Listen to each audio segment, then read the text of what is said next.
If you leave me here tonight, I'll be dead by morning." The voice came from behind an iron door that was never supposed to be opened. Crystal Monroe, a maid paid $4,000 a week to stay silent, to stay invisible, to never ask questions, stood frozen in the sub-basement of the Sterling mansion. Her flashlight trembled. Her knees nearly buckled. Behind that door was a man chained in the dark for 123 days. A man her billionaire employers were planning to execute on Thursday. And in that single moment, Crystal realized something terrifying. She was the only living soul who could save him. Before we go one step further, please subscribe to the channel and stay with me all the way to the end of this story, because what Crystal uncovers in that basement will shake you. And do me one favor, drop a comment telling me what city you're watching from tonight. I want to see just how far this story has traveled. Now let's begin. "You are invisible in this house." Those were the first words Mrs. Halloway ever said to Crystal Monroe on the morning of January 12th, when Crystal walked through the servants' door of the Sterling mansion for the very first time. You do not speak, Crystal. You do not look. You do not ask. And there is one rule above every other rule that you will follow if you want to keep your paycheck in your life. Do you understand me? Crystal, 28 years old, with her mother's hospital bills crumpled in her coat pocket, had swallowed and nodded. "Yes, ma'am." Mrs. Halloway was a small woman, barely 5 feet tall, silver hair wound so tight it looked painful eyes the color of old nickel. But when she leaned in close, Crystal felt like the walls themselves were listening. The iron door, at the end of the lower hall, the one with the bolt on the outside. Mrs. Halloway's voice dropped to a whisper. "You pretend that door does not exist. You do not walk past it. You do not look at it. If you hear something behind it, you did not hear it. If you smell something from it, you did not smell it. Are we clear, girl?" "Yes, ma'am, we're clear." "Good." Mrs. Halloway stepped back and her face shifted into a small, polite smile. "Welcome to the Sterling household." That was 9 months ago. 9 months of scrubbing marble. 9 months of polishing silver until her knuckles bled. 9 months of pretending she did not exist while Richard Sterling, billionaire philanthropist, the man whose face smiled down from the cover of Forbes magazine, hosted senators in the library. 9 months of pretending she did not exist while Victoria Sterling, his wife, 39 years old, elegant as a blade, poured champagne for her charity galas. And in all 9 months, Crystal had obeyed the rule. Until tonight. Tonight was the 17th of October, and the storm rolled in at 9:15. Crystal was in the kitchen when the first crack of thunder hit. She was washing crystal wine glasses, bohemian hand-blown, $400 apiece, and the sound rattled so loud she nearly dropped the one in her hand. "Careful, girl," Mrs. Halloway's voice snapped from the doorway. "You break one of those, it comes out of 6 months of your pay." "Sorry, ma'am. The generators." Mrs. Halloway's face was tight. "The master wants them checked before the power goes. Thomas is waiting for you at the servants' stairs. Go." "Yes, ma'am." Crystal dried her hands. Her heart was still beating a little fast from the thunder. She didn't know why she wasn't a child. She wasn't afraid of storms, but something in the air of the house tonight felt wrong, heavier, like the walls themselves were holding their breath. Thomas was waiting at the top of the stairs. 65 years old, deep wrinkles around his eyes, a limp in his left leg from a fall 20 years back. He had worked for the Sterlings longer than anyone, and in 9 months, Crystal had never once heard him say her name. "Follow me, girl, and stay close." "Yes, sir." They started down. The servants' stairs were narrow and dimly lit, and Thomas's cane made a soft tap, tap, tap against the stone. Crystal counted the steps in her head. She always counted the steps in this house, 37, down to the lower hall. On the 24th step, Thomas stopped. "Girl?" "Yes, sir." He didn't turn around.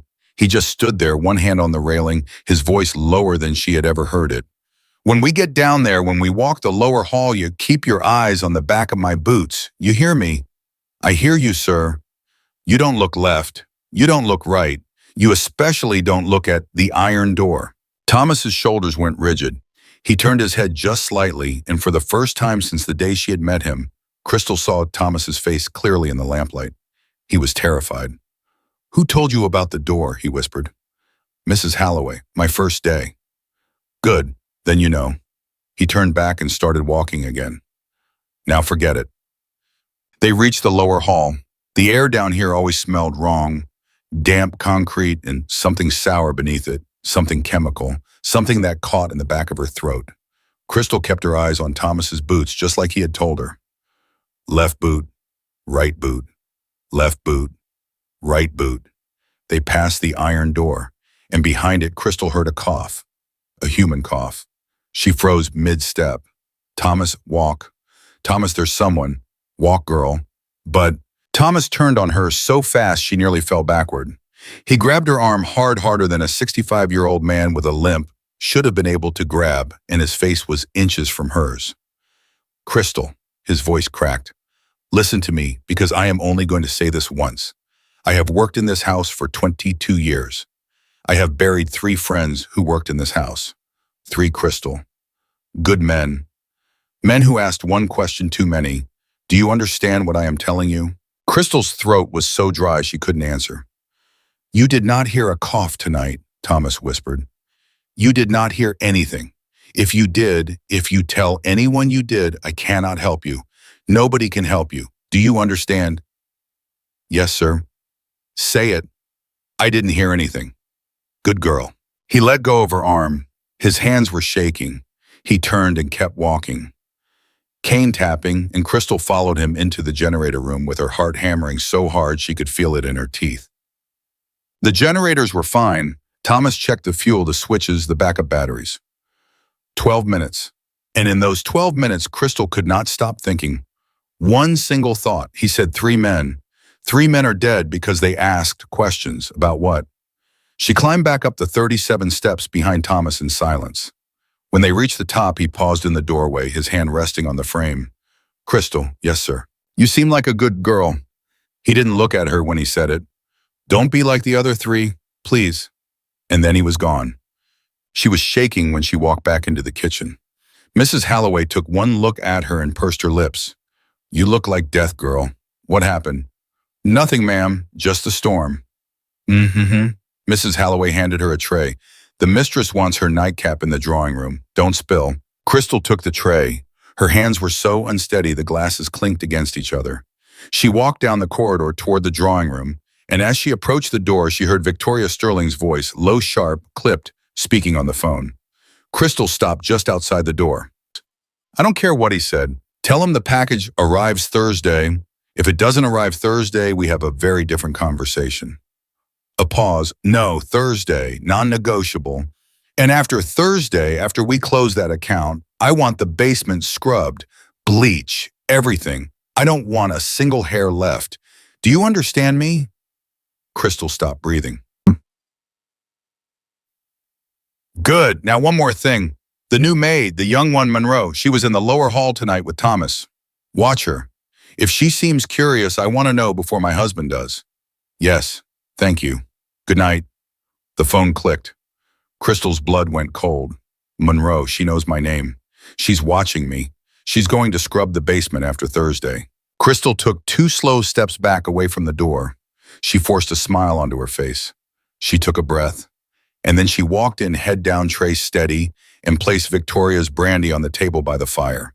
Victoria was sitting by the window, her long silver dress pooled around her like liquid mercury.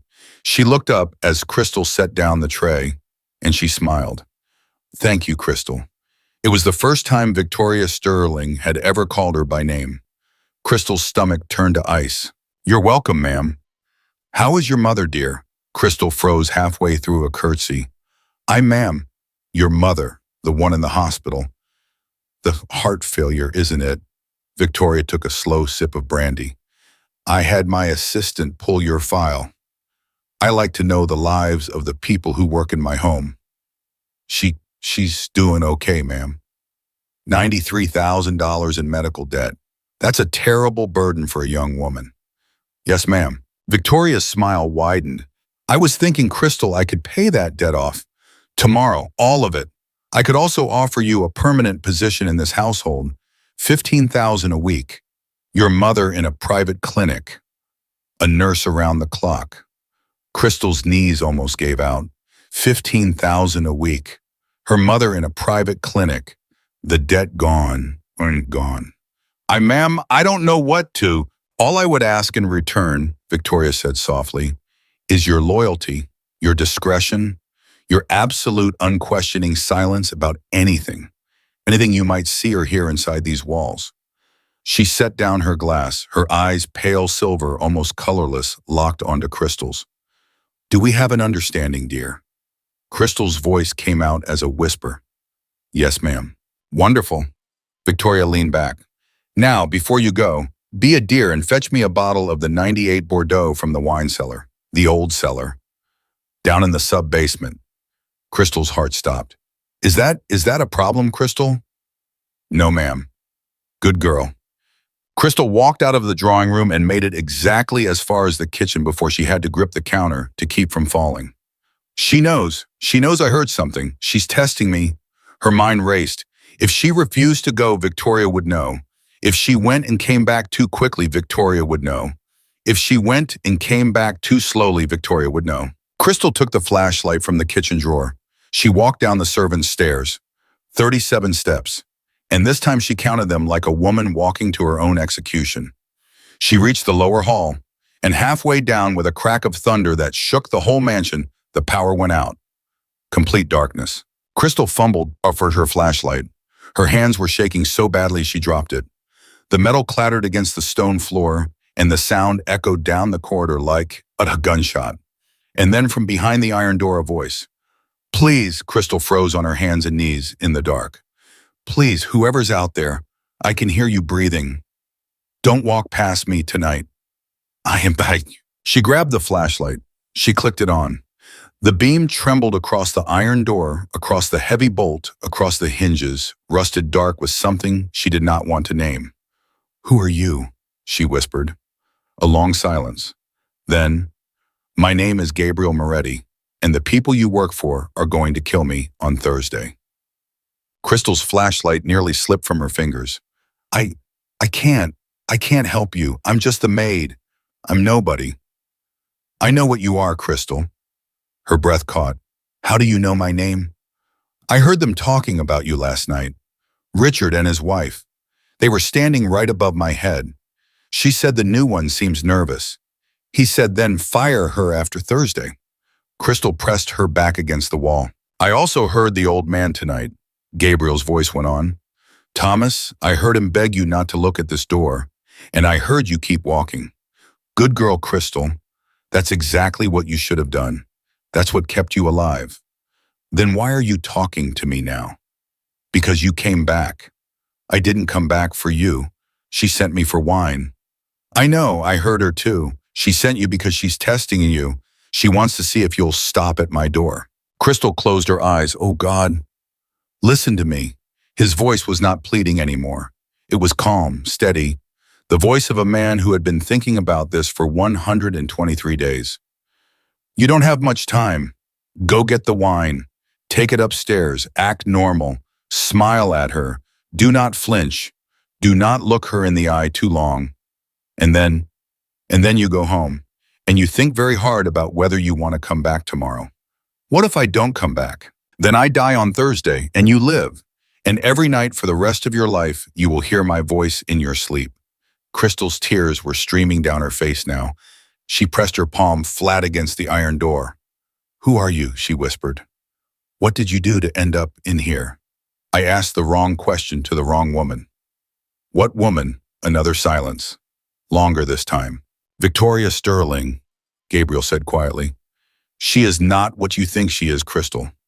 Richard is not the monster in this house. She is. And what she is doing, what is arriving on Thursday, is so much worse than you can imagine. What is it? What's arriving? Go get the wine, Crystal. Now, she's counting the minutes. But, go. Crystal stumbled to the old wine cellar. Her hands were shaking so hard she dropped the first bottle. It shattered on the stone floor, and the smell of red wine filled the corridor like blood. She grabbed another, wiped her face on her sleeve, and ran. She did not look at the iron door as she passed it. She climbed the 37 steps, 2 at a time. She reached the kitchen. She took a breath, smoothed her hair, and walked into the drawing room with the bottle of 98 Bordeaux held steady in both hands. Victoria looked up from her book. That took 7 minutes, Crystal. The power went out, ma'am. I had to feel my way. Victoria smiled. Of course you did, dear. She took the bottle. She read the label. Then she looked up and her silver eyes held Crystal's for a long, long moment. Did you hear anything unusual down there tonight, Crystal? The world slowed down. Crystal thought about her mother. $93,000, $15,000 a week, a private clinic, a nurse around the clock. She thought about Thomas, white-faced in the stairwell. She thought about Gabriel Moretti, 123 days in the dark. She looked Victoria Sterling in the eye and she lied. No, ma'am, I didn't hear a thing. Good girl, Crystal. Victoria smiled and waved her off. Good night. Good night, ma'am. Crystal walked out of the mansion at 11:43 that night. The rain had stopped. The air smelled of wet leaves and ozone. She walked down the long gravel drive to the bus stop and her legs were trembling so badly she had to sit down on the wet bench. She pulled out her phone. Her fingers hovered over the keypad. 911. 3 numbers. That was all it would take. But she did not dial, because she did not know who she could trust. The Sterlings had senators in their pocket.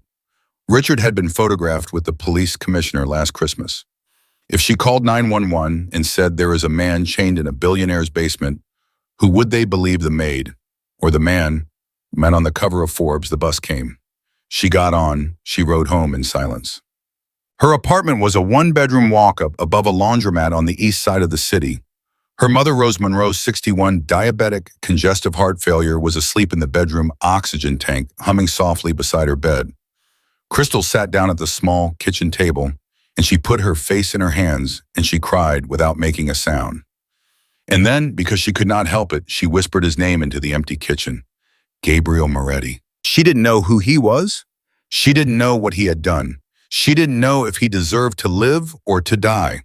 But she knew one thing. She knew that Victoria Sterling had offered her $15,000 a week to look the other way. And people do not offer $15,000 a week to look the other way from something small. At 4:30 in the morning on the 18th of October, Crystal stood up from the kitchen table. She washed her face, she changed her uniform. She kissed her sleeping mother on the forehead. And then under her breath, she said something she had never said in 9 months of working in that mansion. I'm going back, and I'm going to open that door. She caught the 6 a.m. bus. The sun was just coming up over the Sterling estate when she stepped off at the gravel drive. The windows of the mansion were still dark. The house slept. Somewhere beneath 37 stone steps in a room of rusted iron and damp concrete, a man was counting down the hours until Thursday. Crystal Monroe, 28 years old, daughter of Rose, invisible maid, soon to be something else entirely, walked up the servant's path with her head high for the first time in her life. She did not know yet that the woman who had smiled at her last night was about to become the most dangerous human being she would ever meet. She did not know yet that the iron door hid a conspiracy that stretched across 3 states, 2 countries, and every level of the government she had been taught to trust. She did not know yet that by the end of this week, 3 people in this house would be dead, one of them by her own hand. All she knew was that today, for the first time in her life, she was going to disobey. And the iron door was waiting. The servant's door was unlocked. Crystal slipped inside at 5 minutes past 6. The kitchen was empty. The stove was cold. Mrs. Halloway did not come down until 6:30, and Crystal had exactly 25 minutes to do something she had spent all night planning on the bus ride over. She was going to steal the key. Mrs. Halloway kept a master ring in the top drawer of her desk in the pantry office. 47 keys each labeled in her tight, careful handwriting. Crystal had seen the ring a dozen times. She had never touched it. Today she was going to touch it. Her hands were shaking as she turned the pantry doorknob. The office was dark. She didn't turn on the light. She pulled open the drawer and the keys sat there in a neat leather loop, and her eyes scanned the little paper tags until she found the one that said in tiny block letters, SB7, sub-basement, door 7, the iron door. She slid the key off the ring. Her heart was pounding so hard she could barely hear the creak of the floorboard behind her. What are you doing in my office, girl? Crystal spun around. Mrs. Halloway stood in the doorway, a cup of tea in her hand, her silver hair already pinned for the day. 6:14 in the morning. She was 16 minutes early. I was looking for the dust rags, ma'am. The dust rags are in the linen closet. They have been in the linen closet for 29 years. You know that. Yes, ma'am, I forgot. I'm sorry. Mrs. Halloway took one step into the office. Her eyes went to the drawer. The drawer was still open. The keyring was still out. Crystal. Yes, ma'am. Close that drawer. Crystal closed it. Her palm was slick with sweat. The key to door 7 was clenched in her other hand behind her back, digging into her skin. Now come here. Crystal walked forward. She kept her right hand behind her flat against her thigh. Mrs. Halloway looked up at her, and her small face was unreadable. Did you sleep last night, Crystal? Yes, ma'am. No, you didn't. I can see it in your eyes. Mrs. Halloway set down her tea. Sit down, girl. Ma'am, I have work. Sit. Crystal sat. The chair was wooden, hard. Mrs. Halloway sat across from her, and for a long moment she did not speak. She just looked at Crystal with those silver nickel eyes, and Crystal felt like a bug pinned under a magnifying glass. You've been in this house 9 months, Mrs. Halloway said finally. In 9 months, I have watched you. You are careful. You are quiet. You are a good worker. And last night at 11:43, when the mistress dismissed you, I watched you walk to the bus stop, and I saw something in your walk that I have seen before, Crystal. I have seen it 3 times in 29 years. And every time I saw it, the person walking that way never came back. Crystal's throat closed. I came back, ma'am. Yes, you did. And I am trying to decide if that is a very brave thing or a very stupid thing. She leaned forward. Crystal, I am going to ask you one question, and I want you to tell me the truth. Because if you lie to me, I cannot help you. Do you understand why? Yes, ma'am. Did you speak to the man behind the door 7 last night? The world tilted sideways. Crystal opened her mouth. She closed it. She opened it again. And in the end, she could not make any sound come out at all. Mrs. Halloway's face did not change. She just reached across the desk, took Crystal's trembling left hand in both of hers and squeezed. Good girl, she whispered. I was praying you would not lie. You know about him. I have known about him for 123 days. Then why? Because I am 71 years old, Crystal.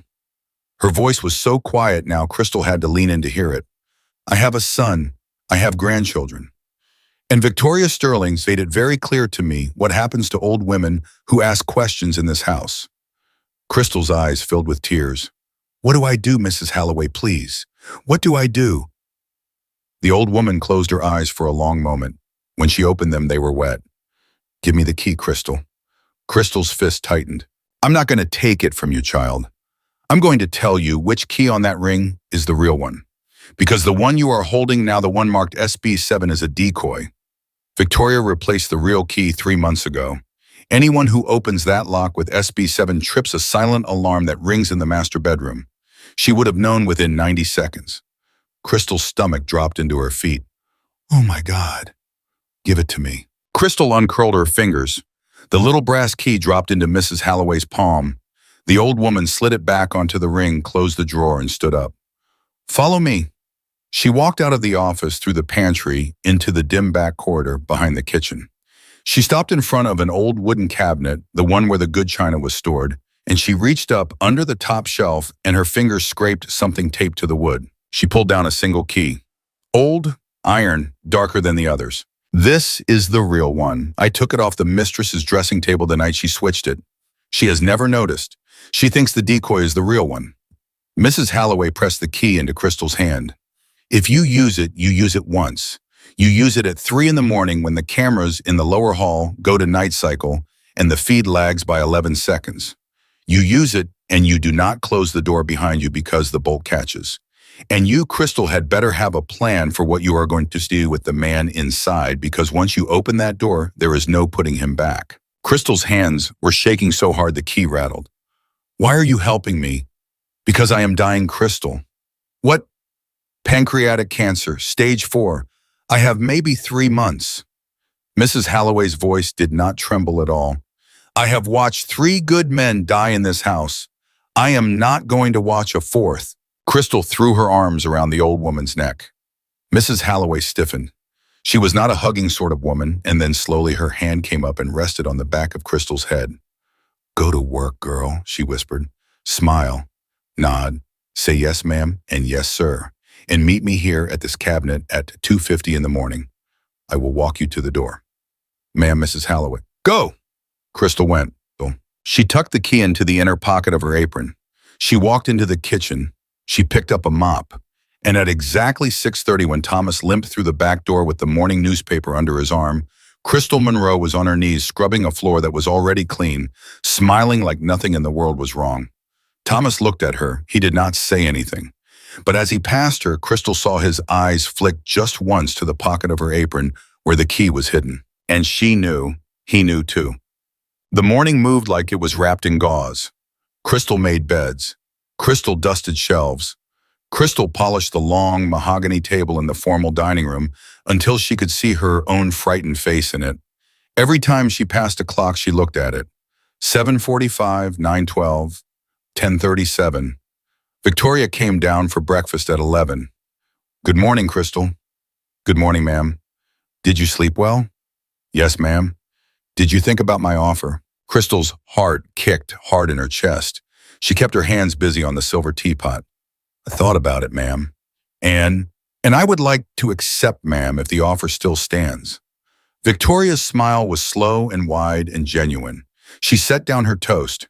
She stood up. She walked around the table and she placed a cool, thin hand on Crystal's cheek. You are a very smart girl, Crystal. Thank you, ma'am. The money will be wired to your mother's hospital this afternoon. The private clinic will send a car for her tomorrow morning. You will move into the East Wing staff quarters tonight. Crystal's hand froze on the teapot. Tonight, ma'am. Of course tonight. You are part of the family now, dear. You will live here. You will eat here. You will sleep here. Victoria's hand slid from Crystal's cheek to her shoulder, and her fingers tightened just slightly. You will be where I can see you. The teapot nearly slipped from Crystal's hand. Yes, ma'am. Go home on your lunch break. Pack a bag. Be back by 4. Yes, ma'am. Oh, and Crystal. Yes, ma'am. Leave your phone at home. Ma'am. Victoria's silver eyes did not blink. New staff policy, dear. Company phones only. You will be provided one by the end of the week. Until then, you won't need one. Everything you need is inside this house. She let go of Crystal's shoulder. She sat back down. She picked up her toast. You may go, Crystal. Crystal walked out of the dining room on legs that did not feel like her own. She made it around the corner into the butler's pantry and gripped the edge of the counter. She wasn't a new employee. She was a prisoner. At 12:15, she took the bus home on her lunch break. The whole ride, she kept glancing at the other passengers. A young man in a hoodie, an old woman with grocery bags, a girl about her age reading a paperback. She wondered absurdly desperately which of them worked for Victoria Sterling too. Which of them was already watching her? She got home. She opened her apartment door. Her mother was awake reading a Reader's Digest from 2014. Baby, what are you doing home? Crystal sat down on the edge of her mother's bed. Mama, I need you to listen to me. What is it, baby? You are going to get a phone call probably this afternoon. A woman is going to say she is from a private clinic. She is going to say a car is coming for you tomorrow. I need you to tell her no. Rose Monroe set down the Reader's Digest. Crystal, what have you done? Nothing, Mama. I haven't done anything yet, but I'm about to. Baby, listen, I need you to pack a bag, just what you can carry. I need you to call cousin Renee in Baltimore and tell her you're coming to stay with her for 2 weeks. I need you to take the 2:30 bus out of the city. Tonight. Her mother's mouth was trembling. What about my oxygen? What about my pills? I already called Renee this morning. She has a tank waiting. She has your prescription.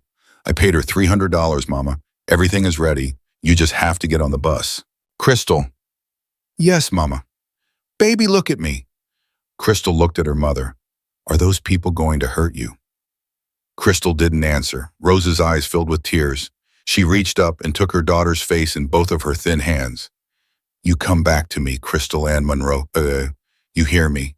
Whatever you are doing, whatever fire you are walking into, you come back to me. I will, Mama. Promise me. I promise. Crystal packed her mother's suitcase. She helped her to the door. She called a cab. She kissed her mother on both cheeks and watched the taxi pull away, and she stood on the curb until it disappeared around the corner, and then she threw up into the gutter. She rode the bus back to the Sterling estate with a duffel bag in her lap. Inside the duffel bag, wrapped inside 3 pairs of socks, was every single dollar Crystal had ever saved in her life, $4,200 in cash. She was going to need it. Bushman. She walked back through the servant's door at 3:57. Mrs. Halloway was waiting in the kitchen. Your room is the last one on the left east wing, 3rd floor. I have already made the bed. Put your things down. Be in the dining room at 6 to serve dinner. Yes, ma'am. Crystal. Ma'am. She watched you get on the bus this morning. She watched you get home. She watched you send an old woman to a taxi. She will have known by 1 o'clock that your mother is not at your apartment anymore. Crystal's stomach turned to water. Oh, God. She has not said anything yet. That is the only reason you are still standing in my kitchen. Do you understand what that means, girl? It means she's letting me hang myself. It means she thinks she already owns you. It means she thinks your mother's disappearance was your smart play, that you sent her away so your mother would be safe while you work for monsters. She respects that, Crystal. For now. Mrs. Halloway's face was gray. But the moment she thinks you are playing her, the moment you will not live through the night. Do you hear me? I hear you, ma'am. 2:50, the cabinet. Not a second later. Yes, ma'am. Ciao. Dinner was served at 6:30. Richard Sterling was home that night. Crystal had not seen him in almost 2 weeks. He had been in Dubai, Victoria said, on business. But tonight he sat at the head of the long table in a navy suit, his silver hair combed back, his smile easy and warm. Ah, you must be Crystal. Victoria has told me wonderful things. Thank you, sir. I understand you've accepted a permanent position with us. Yes, sir. Wonderful. Wonderful. Pour the wine, would you, dear? Crystal poured. Her hand was steady. She had gotten very good at making her hand steady. Richard swirled the glass. He sniffed it. He took a slow sip. Victoria, what wine is this? The 98 Bordeaux, darling. From the old cellar. Yes. Richard set down the glass. He looked up at Crystal. Crystal, were you the one who fetched this bottle last night? Yes, sir. And how long were you in the sub-basement? Crystal's mouth went dry. About 7 minutes, sir. 7 minutes. He was still smiling. That is a long time to pick out a single bottle of wine, isn't it? The power went out, sir. I had to feel my way. Yes, of course, the power. Richard picked up his glass again. He took another sip. Well, you chose a fine vintage. Thank you, dear. You're welcome, sir. You may go. Crystal walked to the far end of the room by the sideboard. She stood there, hands folded in front of her, the way Mrs. Halloway had trained her. She looked at the floor. But out of the corner of her eye, she saw Richard lean over to Victoria. She saw his lips move. She saw Victoria smile. And she saw Victoria put her hand on his wrist and squeeze as if to say, not tonight, darling. Not yet. The rest of dinner was torture. Richard told stories about Dubai. Victoria laughed at all of them. Crystal refilled wine glasses. Mrs. Halloway moved in and out with courses. And every time Crystal's eyes flicked to the clock on the mantel, another 80 seconds had crawled by. 8:30. Dessert. 9:40. Coffee. 10:15. Richard stood, kissed his wife on the top of her head, and said he was turning in early. 11:02. Victoria set down her book, stretched like a cat, and walked up the grand staircase. 11:40. The house was quiet. 12:17. The last light under Mrs. Halloway's door went out, and Crystal lay in the narrow bed in the East Wing staff quarters, fully clothed, shoes on the iron key clenched in her fist under the pillow, and she did not sleep. She watched the ceiling. She listened to the house breathe. At 2:47, she slipped out of bed. She did not open the door all the way. Mrs. Halloway had told her weeks ago that the hinge on this door squealed if you opened it past 45 degrees. She slid through the gap. She walked down the back stairs in her socks, carrying her shoes in her hand. The house was dark. The only sound was the ticking of the big grandfather clock in the foyer. She reached the pantry, the cabinet, and Mrs. Halloway was already there waiting, wrapped in a gray shawl, her face pale as paper. You're a minute early. I couldn't sleep. Nobody who does this ever sleeps, child. Come. They walked to the servants' stairs, 37 steps down. Mrs. Halloway's cane was silent tonight. She had wrapped the tip in a rag. At the bottom in the lower hall, they stopped in front of the iron door. Mrs. Halloway took Crystal's hands. They were warm for an old woman's hands, almost hot. When you open that door, Crystal, one of two things happens. Either you walk out of this house tonight alive or you do not. There is no middle. Do you understand, boyo? Yes, ma'am. I am going back upstairs. I cannot be seen with you. If you are caught, you were alone. You say I was asleep. You say I never gave you anything. Do you swear it? I swear it. Good girl. The old woman leaned up. She was so small she barely reached Crystal's shoulder, and she kissed Crystal on the cheek. Her lips were dry and cool. God be with you, child. And then she was gone. Shaya. Crystal stood alone in front of the iron door at 2:53 a.m. on the 18th of October. She put the key in the lock. It fit. She turned it. The lock clicked loud in the silence, so loud she was sure the whole house heard it. The door swung open with a long, slow groan. The smell hit her first. Unwashed skin, stale urine, the chemical bite of bleach beneath it, like someone had been trying to clean this room for months and failing. Crystal raised her flashlight. The beam caught him. He was sitting on a mattress in the far corner. A big man, 6'2", maybe 6'3", but thin. Thinner than a man that size should be. His black hair had grown long past his shoulders, tangled. His beard was wild. His wrists were shackled to a heavy iron ring in the wall, and the chain was short enough that he could not fully stand up. His eyes were the clearest, sharpest, most alive thing Crystal had ever seen. They were dark brown, almost black, and they locked onto hers the moment the light hit him, and Crystal felt something pass between them. Something she could not name a current, a spark, a thing that said, I see you and you see me at the same time. You came back, he said softly. I came back. Crystal? Gabriel. He smiled. It was a small smile, a tired smile, the smile of a man who had not smiled in a very long time. You shouldn't have come. I know. You should have taken her money. I know. Why didn't you? Crystal stepped into the room. She knelt down in front of him. She was close enough now to see the bruises along his jaw, the cuts on his knuckles, the way one of his fingers had been broken and had healed crooked. Because I saw my mother's face when I told her to run, Crystal whispered. And I thought if I take that money, I will never be able to look at her again. Gabriel's eyes filled with tears, just for a second. Then he blinked them away. Crystal. Yes. We have maybe 4 hours before this house wakes up. And before the sun comes up, I need to tell you 3 things. Are you ready? I'm ready. The first thing is who I really am. He leaned forward as far as the chain would let him. The second thing is what Victoria Sterling is actually doing in this house. And the third thing, see, his voice dropped so low she barely heard it. The third thing is why you, Crystal. Why out of every maid she has hired in the last 4 years, she chose you. Crystal's flashlight trembled.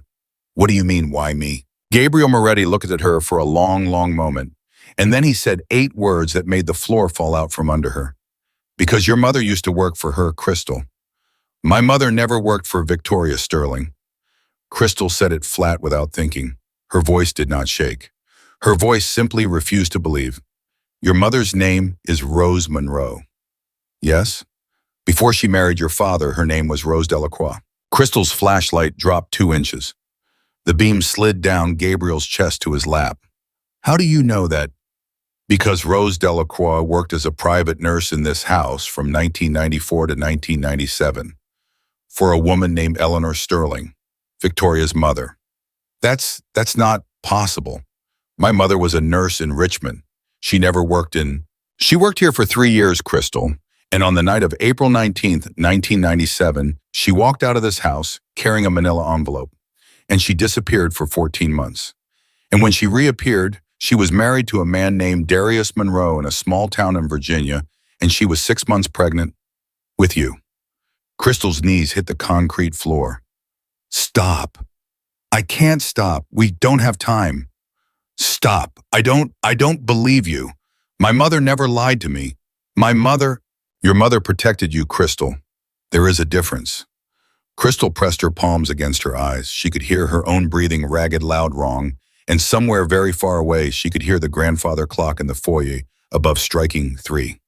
Crystal, look at me. She lowered her hands. Gabriel's dark eyes were on hers. The envelope your mother took when she walked out of this house was the original copy of Eleanor Sterling's will. The real one, not the one Victoria filed in probate 2 weeks later. The real one left 83% of the Sterling fortune, $1.6 billion in today's money, to a charitable trust, not to Victoria. How do you know all this? Because I am the one who has been trying to find that envelope for 7 years.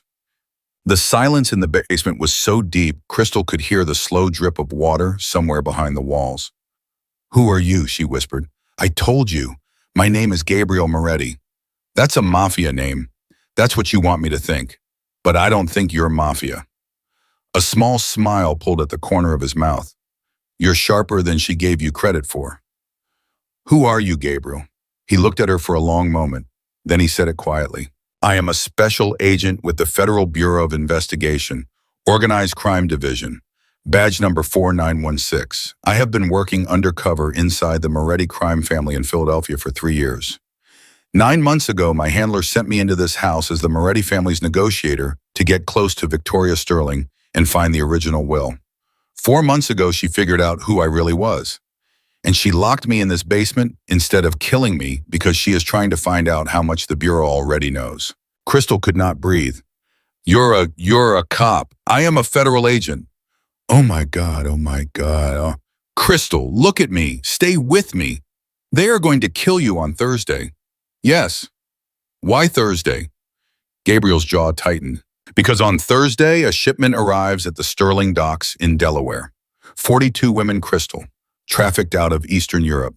Victoria has been running this operation for 6 years. She uses the Sterling shipping company as cover. She uses her husband's political contacts as protection. She uses your basement as a holding cell when she needs to hide someone she cannot kill in public. Her husband, Richard, he doesn't know. Richard thinks Victoria inherited her mother's money legitimately. He thinks her charity work in Eastern Europe is philanthropy. He is a vain, weak, corrupt man, Crystal, but he is not the monster in this house. She is." Crystal's stomach was trying to turn inside out. 42 women. 42 women. Most of them between 16 and 22 years old. They think they are coming to America for housekeeping jobs. They will be in that shipping container for 3 weeks by the time it docks. Where are they going after Thursday, Tori? I don't know. That is one of the things she was trying to get me to tell her. She thinks the Bureau has tracked one of her previous shipments. She wanted to know which one. Has the Bureau? No, not yet. My last transmission out of this house was 4 months and 2 days ago. As far as my handler knows, I am missing in action. Presumed dead. Crystal's mind was spinning. Then how is anybody going to stop Thursday? Gabriel looked at her. He looked at her for a long, heavy second, and Crystal understood. "Oh no, Crystal. No, Gabriel. I am a maid. I am a 28-year-old maid from Richmond, Virginia. I cannot. You are the only person in this house who knows I am alive. Then I have to get you out. You cannot get me out. This chain is bolted through 2 inches of steel into the foundation. You would need a welding torch in 20 minutes. We have neither. Then I call the FBI. And say what? That a maid has found a missing agent in a billionaire's basement. By the time they verify your story, Victoria will have cleaned this room, and I will be in a furnace in New Jersey. Then what do you want me to do?" Gabriel leaned as close as the chain would let him. "I want you to find the envelope, Crystal." "What?" "The real will, the one your mother took out of this house in 1997. She did not destroy it. She did not sell it. She hid it. Somewhere she trusted, somewhere only she knew. My mother would have told me. Your mother told you something, think." Crystal opened her mouth to say no. She never said anything, and then she stopped. And for just 1/2 second, a memory flashed behind her eyes. Her mother, 5 years ago, on the porch of their little house in Richmond, handing Crystal a small blue envelope and saying, "Baby, if anything ever happens to me, anything, you take this to the Farmers Bank on Main Street and you give it to Mr. Oakes. Don't open it. Don't read it. Just give it to him. Promise me." And Crystal had said, "Mama, nothing is going to happen to you." And her mother had said, "Crystal Ann, promise me." And Crystal had promised. And the blue envelope was still in the bottom drawer of her mother's dresser. In the apartment she had left at 3:57 that afternoon. Crystal's blood went cold. Oh my God. You know where it is? She gave me an envelope 5 years ago. I never opened it. I don't know for sure. It's the same one, but where is it, Crystal? It's in her dresser, in our apartment. I left it there. Gabriel closed his eyes. Okay, okay, good, good, that's good. You can go get it. You can, Gabriel. Crystal's voice was very small. Victoria knows my mother isn't at the apartment anymore. Mrs. Halloway told me. Victoria had me watched all morning. She knows I sent my mother away. Then Victoria has people at your apartment right now. Yes. Gabriel's head dropped. He closed his eyes. For a long moment, he did not speak. Then he opened his eyes, and they were very clear. Does your mother know what's in the envelope? I don't know. She never said. She just said if anything happened to her, I was supposed to give it to Mr. Oakes at the Farmer's Bank. Call your mother, Crystal. Victoria took my phone. Find a phone, call your mother, ask her where she hid the envelope. Ask her if there's another copy, ask her everything. We have until Thursday. That's less than 40 hours. Gabriel, if I leave this house tonight, Victoria will know something is wrong. If I stay, I can't call anybody. Then you stay. You work today. You act perfectly normal. And tomorrow on your lunch break, you go find a phone. She is not going to give me a lunch break, Gabriel. I'm staff now. I live here. I don't leave. Gabriel's jaw flexed. Then you need an accomplice. Mrs. Halloway is helping me, but she cannot leave the house either. Thomas. Thomas will not help you. How do you know? Because Thomas is the one who put me in this room, Crystal. The flashlight slipped from her hand and hit the concrete floor with a heavy metallic crack. The beam rolled against the wall and steadied, pointing at Gabriel's feet. What? Thomas is working for Victoria for 22 years. He does her dirty work. He is not a cruel man, but he is a frightened one, and frightened men are the most dangerous kind in a house like this. He drugged my wine. He carried me down those 37 steps on his back. He bolted the chain to my wrists while I was unconscious. And when I woke up, he was the one who brought me the first bowl of soup. But he told me to stay away from the door. He was afraid for me. He was afraid of you. He has seen this before. He knows what happens to maids who get curious in this house. 3 of them, Crystal. He has buried 3 of them himself. Crystal's hand flew to her mouth. Oh my God. The 3 men Mrs. Halloway was talking about were not men, Crystal. She lied to you. They were women, maids, all under 30, all who asked questions. Thomas dug their graves in the woods behind the East Field. Mrs. Halloway knows. She just cannot say it out loud because saying it out loud would kill her. Crystal turned to the side and was violently, silently sick on the concrete floor.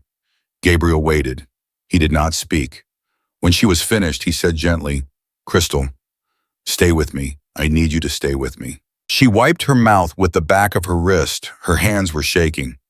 I am going to be one of them. That's what you're telling me. I am going to be the 4th. Not if we move faster than they do. How do we move faster than a woman with senators in her pocket? Because she doesn't know what we know. She thinks I have been broken down to nothing. She thinks you have taken her money. She thinks the original will has been missing for 29 years. She thinks she is 3 moves ahead, Crystal, and that is why she is going to lose. Because we are already 4 moves ahead. Crystal laughed. It came out as a creak of sound, almost a sob. 4 moves ahead. Right, 4 moves ahead. Listen to Meg. Tomorrow morning, Mrs. Halloway will send you to the florist shop in the village to pick up flowers for the Thursday dinner party. It is a standing order. Victoria does it every week. There is a payphone inside the flower shop. You will call your mother from that phone. How do you know about the payphone? Because before I came into this house, I spent 3 weeks memorizing every building, every phone, every camera, every window, every door within a 2-mile radius of the Sterling estate. That is what I do, Crystal. That is what I did before Victoria stopped me.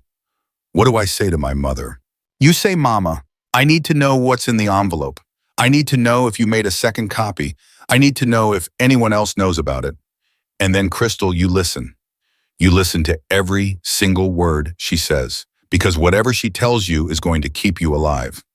And then And then you come back here, and you find me, and we plan what happens next. Crystal nodded. She forced herself to nod. Okay, okay, florist, payphone tomorrow. One more thing, Crystal. What? Gabriel's voice dropped so low it was almost a breath. If Victoria Sterling ever asked you if you have been down here, if she asks you one single time you lie better than you have ever lied in your life. Because the second she knows you know about me, she will not wait for Thursday. She will kill you in this house within the hour. I understand. Now go. Dawn is coming. Crystal stood up. Her legs were shaking so badly she had to brace herself against the doorframe. Gabriel. Yes. Did you know when you came into this house, did you know my mother used to work here? A long pause. Yes. Did you know Victoria would hire me? Another pause. Longer. I suspected. Did you plan this? No, Crystal, I did not plan you. I planned the operation. I did not plan you. Her throat tightened. Was I bait? No. Don't lie to me, Gabriel. I am not lying to you, Crystal. When the Bureau built this operation, nobody knew Rose Monroe's daughter was grown. Nobody knew you existed. Victoria must have found you later. She must have been watching you for years.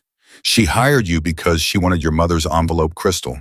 She hired you because she thought if she pulled you close enough, sooner or later you would lead her to it. And what do you want, Gabriel? I want those 42 women off that boat. That's not an answer. It's the only answer I have right now, Crystal. She looked at him for a long moment. Then she closed the iron door. She turned the key. She climbed 37 steps on legs that felt like they belonged to someone else. She reached the cabinet in the back corridor. She slid the iron key under the top shelf exactly where Mrs. Halloway had hidden it before. She walked up the back stairs. She slipped into her narrow bed in the East Wing staff quarters.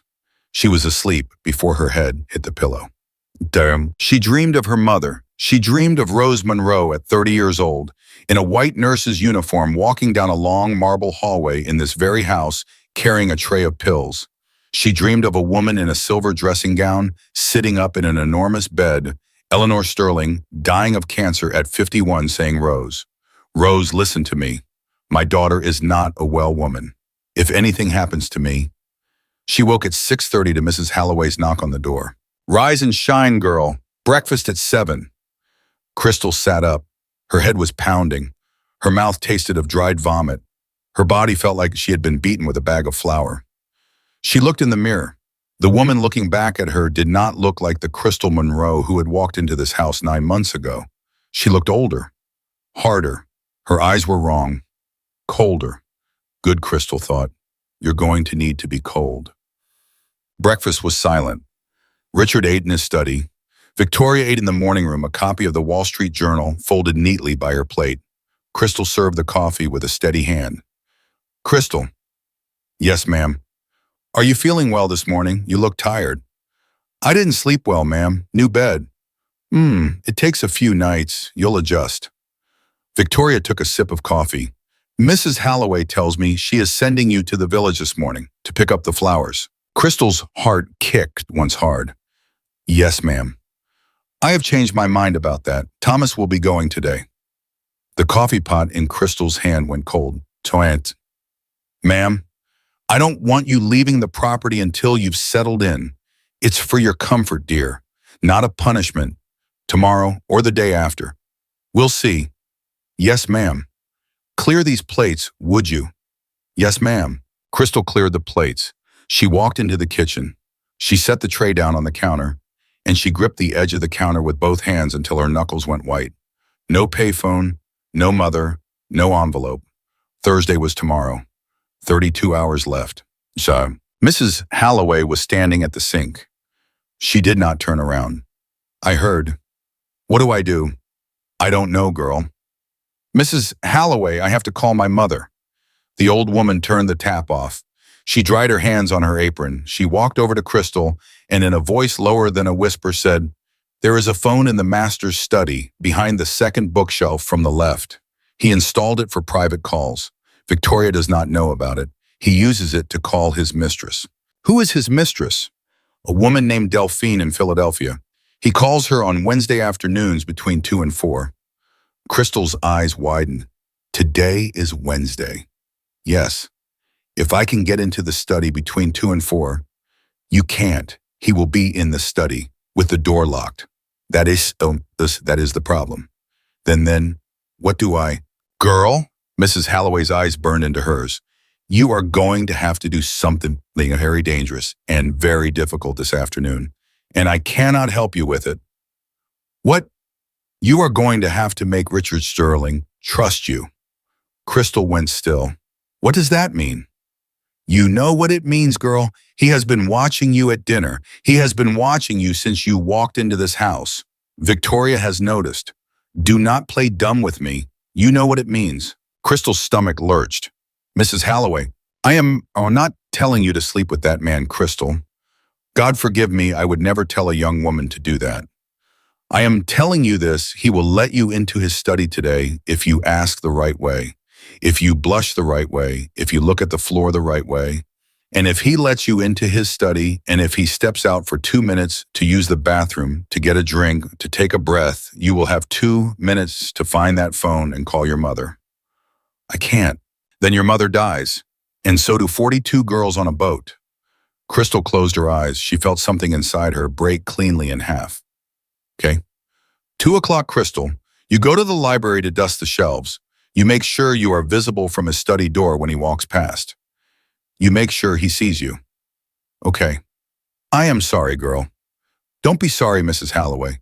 Just tell me exactly what to do.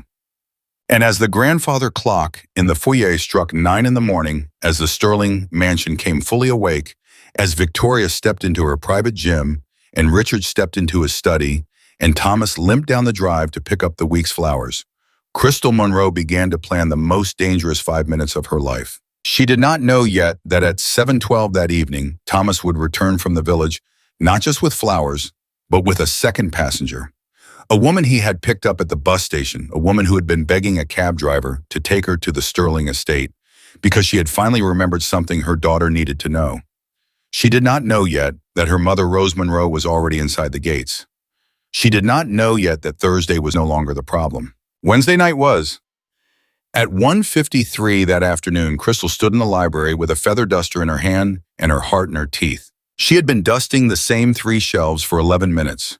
She had memorized the spines of the books, Dickens, Hemingway, a complete Churchill set Richard had never opened, and she had counted the cars on the gravel drive through the bay window, and she had done everything she could think of except look directly at the door of the master's study, which was open 6 inches across the hall. At 2 o'clock exactly, she heard his footsteps. Richard Sterling walked past the library doorway, a tumbler of brown liquor in his hand. He did not look in. He did not need to. He walked 2 steps past, stopped, and walked backward into the doorway. Crystal? Yes, sir. That shelf has been dusted for 11 minutes. Her stomach dropped. Sir, I've been watching the security feed in my study. Crystal did not answer. She did not know what to answer. Every word she had rehearsed in her head for the last 4 hours evaporated. Richard took a sip of his drink. He leaned against the door frame. He smiled. Are you waiting for me, Crystal? The feather duster trembled in her hand. I don't know what you mean, sir. Yes, you do. Her face went hot. Her hands went cold. She tried to speak and could not. Come with me. Sir, come with me, Crystal. He turned and walked toward his study. He did not look back to see if she was following. He knew she was. The study door closed behind her. Crystal heard the lock click. Richard crossed behind his desk. He set down his drink. He sat in the leather chair. He did not ask her to sit. He simply looked at her across the polished wood, and his smile was not warm anymore. It was watching. You've been here one day as permanent staff, Crystal. Yes, sir. And you have already figured out that I am not a happy man in this house. Crystal's fingers dug into the handle of the feather duster. Sir, I don't know what to say. You don't have to say anything. I have been married to Victoria for 16 years. I am the richest unhappy man in this state. Do you know what that buys a man, Crystal? No, sir. Very little that matters. He opened the top drawer of his desk. He took out a small black flip phone. He set it on the desk between them. I keep this for calls my wife does not need to know about. She thinks I use the house line. She is wrong. Do you know why I am telling you this? No, sir. Because I am tired, Crystal. I am tired of being careful. I am tired of pretending. And when a very beautiful young woman dusts the same shelf for 11 minutes outside my door, I am willing to take a risk I should not take. Crystal's mouth opened. She could not remember how to breathe. Sir, please. I was not. Don't. Richard held up a hand. Don't embarrass us both by lying. I have been alive for 54 years. I know what a woman waiting looks like. Her eyes filled with the tears. She could not help it. They were not the tears he thought they were. Oh, Crystal. His face softened. He stood up. He walked around the desk. He stopped in front of her. Don't be afraid. I'm not afraid, sir. Then why are you shaking? Crystal looked up at Ian, and in that second, every lesson she had learned in 9 months of being invisible clicked into place. Every trick Mrs. Halloway had shown her. Every time she had dropped her eyes. Every time she had let a rich person feel powerful by being small. She took one breath. Because my mother is sick, sir. Richard blinked. What? My mother is sick, and I took this job to pay her bills, and I haven't been able to reach her in 2 days, and I'm afraid she's alone. And I need to use a phone, sir. I need to call her. And your wife took mine. Her voice cracked. I know what you thought I was asking for. I'm sorry. I wasn't. I just wanted to hear my mother's voice. The words spilled out of her in a rush. She did not plan them. They came because they were the only true thing left in her. Richard Sterling's face did not move for a long second. And then something strange happened. Something cracked in his expression. He stepped back from her. He put his hands in his pockets. He looked at the floor. Your mother, he said quietly.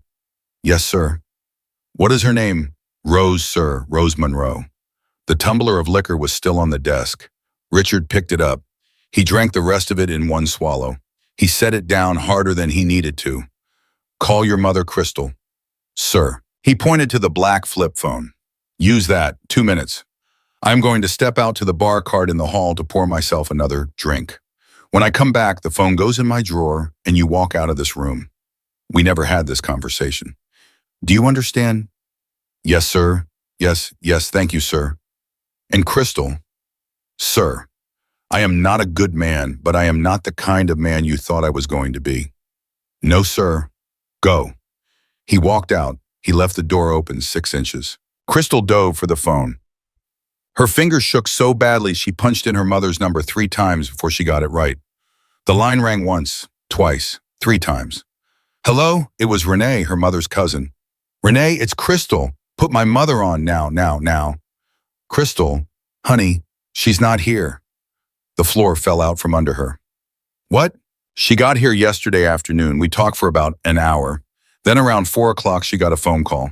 She said she had to go back. I told her she couldn't. She said, Crystal, she said she had to tell you something and she couldn't tell you over the phone, and she took the 4:30 bus back to Richmond. Richmond. She was going to the farmer's bank. She said she had to get something out of a safe deposit box. Oh my God. Crystal, what is going on? Renee, listen to me. Call the bank. Call Mr. Oakes. Tell him not to give her anything. Tell him to put her in a back office and lock the door. Tell him she is in danger. Crystal, the bank closes at 5:30. Crystal's eyes flew to the clock on the desk. 2:07 p.m. The bank was still open. For now. Just call them. Please. I have to go. She slammed down the receiver. She shoved the phone back into the drawer. She was halfway to the door when she heard footsteps in the hall. She grabbed her feather duster off the chair. She started dusting the bookshelf nearest to her. Richard walked in with a fresh drink. Everything all right, Crystal? Yes, sir. You got your mother? Yes, sir. Thank you, sir. He nodded once. He walked around his desk. He sat down and he picked up a newspaper like the last 6 minutes had never happened. Go finish the library. Yes, sir. She walked out of the study on legs that did not feel real. Crystal made it around the corner and into the butler's pantry before her knees gave out. She gripped the edge of the counter.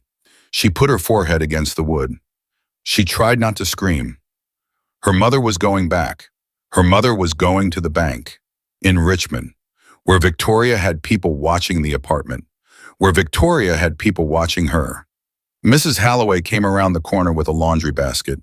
She took one look at Crystal's face and set the basket down. What happened? She's going back. Who put me? My mother. She went to Baltimore. She got a phone call. She turned around. She is on her way back to Richmond to get something out of the bank. Mrs. Halloway closed her eyes. Oh, child. What do I do? What do I do? Mrs. Halloway, please. Who called her? What? Who called your mother in Baltimore? Crystal had not thought about that.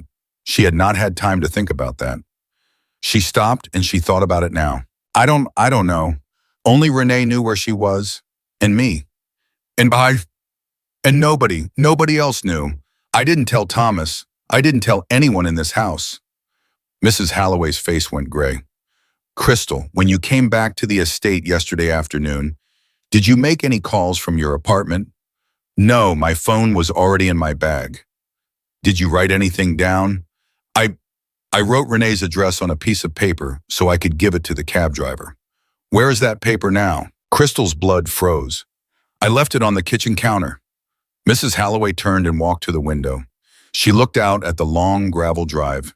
She stood there for a long time, her back to Crystal. They have been in your apartment, girl.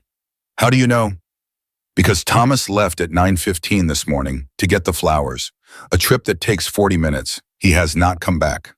Crystal looked at the clock on the kitchen wall. 2:22 in the afternoon. 5 hours. Oh my God. She sent Thomas to Richmond. She sent Thomas to my apartment. She sent Thomas to your mother. To my mother. Mrs. Halloway turned around. Her face was harder than Crystal had ever seen it. Listen to me. I want you to listen very carefully. I am going to tell you something I have been carrying for 22 years, and I am only going to tell you once. Do you understand? Yes, ma'am. Your mother did not leave this house in 1997 by accident. She was sent away. By me. Crystal's breath stopped. What? I was 49 years old.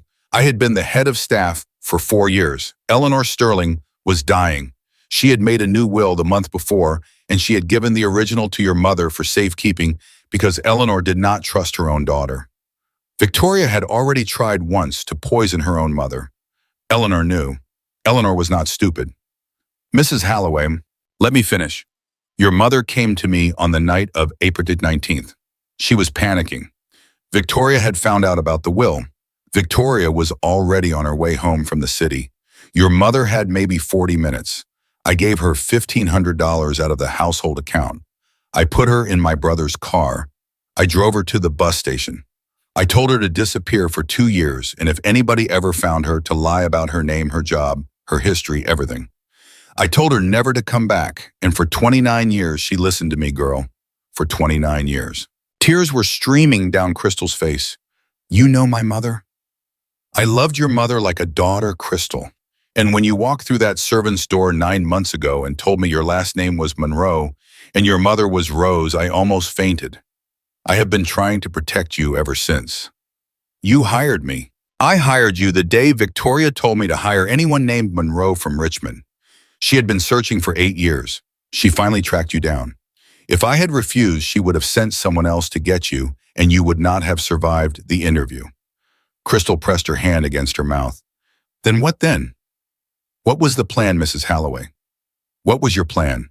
My plan was to keep you invisible until I died of this cancer. And then I thought Victoria would lose interest. She would forget. She would chase some other ghost. I did not expect a federal agent to end up in the basement. I did not expect you to open that door. I had to open it. Yes, girl, you did. And now we are standing in the kitchen at 2 in the afternoon and your mother is about to walk into a bank full of your cousin's phone calls and my best friend is driving down to meet her and I am out of plans. Do you hear me? I am out of plans. Crystal stood up very straight. Something in her had just hardened. Mrs. Halloway, yes, I need you to get me out of this house for 2 hours, one way or another, today. Crystal, I am going to Richmond, Mrs. Halloway. I am getting my mother out of that bank before Thomas finds her.